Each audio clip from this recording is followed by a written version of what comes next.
kekhawatiran. Tiba-tiba mereka merasa takut. Dan mungkin kita juga bisa membayangkan kalau kita berbuat kesalahan, kita berbuat dosa, dan biasanya kalau berbuat demikian kan kita curi-curi. Lalu dalam diri kita juga muncul perasaan, jangan-jangan ada yang lihat. Jangan-jangan nanti ya siapa marah dan lain sebagainya. Dan ini pula yang mewarnai kehidupan Adam dan Hawa. Mereka juga malu, ternyata mereka itu telanjang. Padahal sebelumnya tidak ada perasaan malu, yang biasa saja. Sungguh-sungguh kehidupan surga. Mereka berusaha untuk menghindar dari Tuhan, untuk bersembunyi dari Tuhan. Lalu yang lebih buruk lagi, akibat dosa, mereka melemparkan kesalahan kepada yang lain. Jadi tidak ada yang langsung mengaku, ya saya salah, saya memakan buah itu. Tapi tadi kita benarkan bagaimana ada perempuan yang memberikan kepadaku itu, siapa yang memberikan buah itu kepadaku? Si Hawa juga berkata demikian, ular ini yang menyuruh aku, meminta aku untuk memakan. Dan memang hukuman pertama dijatuhkan kepada si ular sebagai perwujudan setan. Sementara di dalam bacaan Injil, kita juga mendengarkan bagaimana Tuhan Yesus memberikan pengajaran-pengajaran dan penyembuhan. Semua orang yang sakit rupa-rupa penyakit dibawa kepada Tuhan Yesus, termasuk orang-orang yang dikatakan sebagai yang kerasukan setan. Yesus bersama dengan para murid begitu sibuk, sehingga tadi digambarkan mereka untuk makan pun tidak sempat. Tetapi toh ada juga orang-orang yang tidak menerima secara baik apa yang dilakukan oleh Tuhan Yesus ini. Jelas apa yang dilakukan Tuhan Yesus, apalagi orang-orang yang disembuhkan, itu sungguh sangat baik dan mereka sangat berterima kasih atas tindakan Tuhan Yesus ini. Tapi ternyata bahkan dari anggota keluarganya sendiri tidak menerima secara baik, bahkan mengatakan bahwa dia tidak waras lagi. Juga para ahli Taurat, tokoh-tokoh dalam masyarakat sebagai seorang ahli, mereka juga memberikan komentar yang tidak baik kepada Tuhan Yesus. Dia katakan bahwa dia bersekutu dengan setan, dengan kuasa setan, dengan pembunuh setan, dia mengusir setan.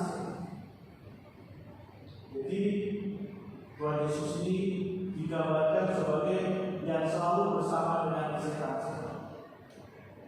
Maka tadi digambarkan bagaimana Tuhan Yesus juga memberikan keterangan kepada mereka. Kalau dia mengusir dari kuasa setan, pembunuh setan, digambarkan akan terpecah-pecah. Jadi kalau satu keluarga itu saling bersaing, ya akan terpecah.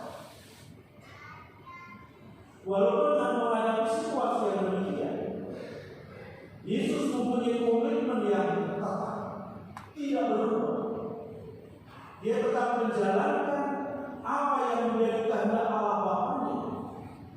Dan karena itu kuasa ilahi yang ada di dalam dirinya, yang semakin hari semakin nyata di dalam kehidupannya, itu bisa mengalahkan kuasa-kuasa lain, kuasa-kuasa kejahatan, tetapi juga kuasa-kuasa setan. Karena daya kuasa yang bersumber dari Allah sendiri.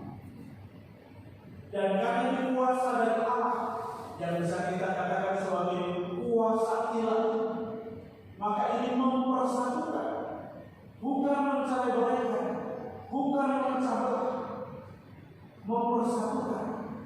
Maka kalau kita masing-masing juga merasakan bahwa kita menerima kuasa dari Allah, maka kita juga akan lebih mudah untuk bersatu, bersekutu bersama dengan orang-orang yang menerima kuasa yang sama, roh yang sama, yaitu roh Allah sendiri. Dan ini pula yang memungkinkan orang untuk lebih mudah untuk saling bekerja sama, saling mendukung dan menunjang, sehingga menghasilkan buah-buah kebaikan. Santo Paulus dalam bacaan yang kedua tadi menggambarkan bagaimana dia menjalani hidup sebagai seorang yang percaya. Jadi yang diandalkan adalah imannya, kepercayaannya. Dan satu hal yang dia yakini adalah bahwa Allah yang telah membangkitkan Yesus akan membangkitkan pula orang-orang yang percaya kepada Yesus.